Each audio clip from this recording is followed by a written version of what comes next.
لاہور میں ایک طیارہ پرواز کرنے لگا تو دو بچے اس کے پہیوں میں بیٹھ گئے اس شوق میں کہ ہم بھی بیرون ملک دیکھ آئیں، لیکن ابھی وہ نچلی پرواز میں تھا کہ ہوا کی مزاحمت اتنی ہوئی کہ وہ اس مزاحمت کو برداشت نہ کر سکے اور گر پڑے اور ان کی موت واقع ہوئی۔ یہ اخبارات میں آپ نے دیکھا، ٹیلی ویژن پہ آپ نے دیکھا۔ تو 200 کلومیٹر فی گھنٹے کی رفتار سے نچلی پرواز میں جہاز جا رہا تھا تو اس کی مزاحمت ان سے نہ ہو سکی، اور اگر وہ 1000 کلومیٹر فی گھنٹے کی رفتار سے جائے تو پرخچے اڑ جائیں۔ اگر اس کی پشت پہ بیٹھے تو اس کی ننگی پشت پہ بیٹھا نہیں جا سکتا، اس کے جسم کے ٹکڑے ہو جائیں، آگ لگ جائے جسم کو، اور لاکھوں کلومیٹر فی سیکنڈ کی رفتار سے جانے والے براق کی ننگی پشت پہ بیٹھنے والے شاہ سوار کی عظمت کو سلام کرنے کو جی نہیں چاہ رہا؟ کیا سمجھو گے میرے نبی کو؟ جس نبی کی سیر سمجھ میں نہیں آتی اس کا سفر کیسے سمجھ میں آ سکتا ہے؟ مسجد حرام سے لے کر کے مسجد اقصی تک حضور علیہ السلام نے ارشاد فرماتے ہیں میرے پاس براق لایا گیا کہ گدھے سے بڑا تھا اور خچر سے چھوٹا تھا، اور حضور نے اس کی رفتار کی کیفیت بھی بیان کرتے ہوئے ارشاد فرمایا جہاں اس کی نظر جاتی تھی وہاں اس کا قدم جاتا۔ ہمارے پورے جسم میں 2 آنکھیں نور ہیں، اور وہ بھی ساری نور نہیں، ان میں سیاہ دائرے ہیں، وہ بھی سارے نور نہیں۔ ان سیاہ داروں میں 2 نقطے اور روشنی اتنی کہ یہاں سے نظر اٹھائیں آسمان کے چمکتے ستارے دیکھیں، اور جو کھروں سے لے کر سر کی چوٹی تک نور تھا اس کی نگاہوں کا عالم کیا ہوگا؟ جہاں اس کی نظر جاتی تھی وہی اس کا قدم جاتا تھا۔ اور انسان سرعت کے ساتھ جا رہا ہو، راستے میں قریبی عزیز بھی کھڑا ہو تو پہچان نہیں پاتا، یار میں تیزی میں تھا، جلدی میں تھا، میں تجھے پہچان نہیں سکا، ہیولا سا نظر آیا۔ لیکن اتنی رفتار سے جا رہے ہیں، پہچان کا عالم کیا ہے؟ مررت بقبر موسیٰ فائزہ ہوا قائم یصلی فی قبرہ، میں حضرت موسیٰ کی قبر کے قریب سے گزرا، میں نے دیکھا کہ وہ قبر میں کھڑے ہو کے نماز پڑھ رہے تھے، اور حضرت موسیٰ علیہ السلام یہاں ہیں، حضور علیہ السلام مسجد اقصی میں پہنچے تو حضرت موسیٰ وہاں موجود تھے۔ تو کیا حضرت موسیٰ حضور سے سری و رفتار ہیں؟ قطعاً نہیں۔ تو پھر پہلے کیسے پہنچ گئے؟ پہلے اس لیے پہنچے کہ حضور اپنی رفتار سے تو جا ہی نہیں رہے، حضور تو جا رہے ہیں براق کی رفتار سے، اور حضرت موسیٰ علیہ السلام گئے ہیں نبوت کی رفتار سے۔ براق جتنا مرضی سری کیوں نہ ہو وہ نبوت کی طاقت سے آگے تو نہیں ہو سکتا، اس لیے حضرت موسیٰ پہلے پہنچ گئے۔ یہ پہلا مرحلہ مکمل ہوا، سیر جو ہے وہ عرضی کا۔ مسجد اقصی میں نبیوں کی امامت ہے اور وہ بھی ایک عنوان ہے، لیکن میں ابھی سیر کے حوالے سے بات کروں۔ وہاں سے دوسرا مرحلہ پہلے آسمان تک، یہ نور کی ایک سیڑھی تھی جس پہ حضور تشریف فرما ہو، اور یہ براق سے بھی سری و رفتار تھی۔ اس کے بعد پہلے آسمان سے لے کر 7ویں آسمان تک حضور فرشتوں کے پروں پہ گئے، یہ براق سے بھی اور سیڑھی سے بھی سری و رفتار حضور کا جانا تھا۔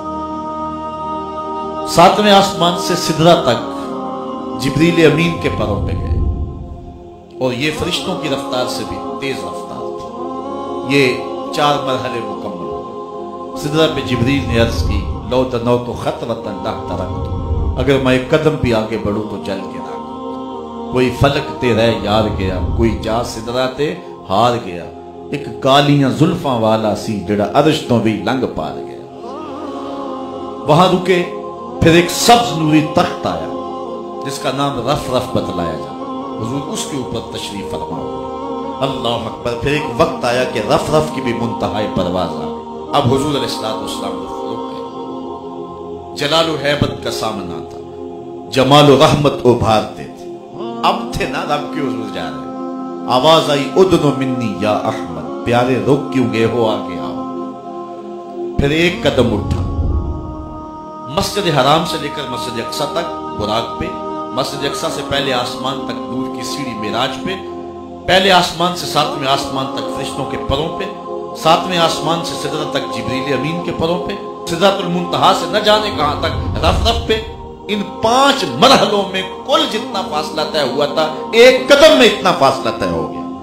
یہ ہے حضور کی رفتار کا حال۔ یہ آواز آتی گئی، حضور قدم اٹھاتے گئے۔ اعلیٰ حضرت کا اسلوب دیکھیے، بڑا محمد قریب و احمد، قریب آ سرور ممجد، نثار جاؤں وہ کیا ندا تھی، وہ کیا سما تھا، وہ کیا مزے تھے۔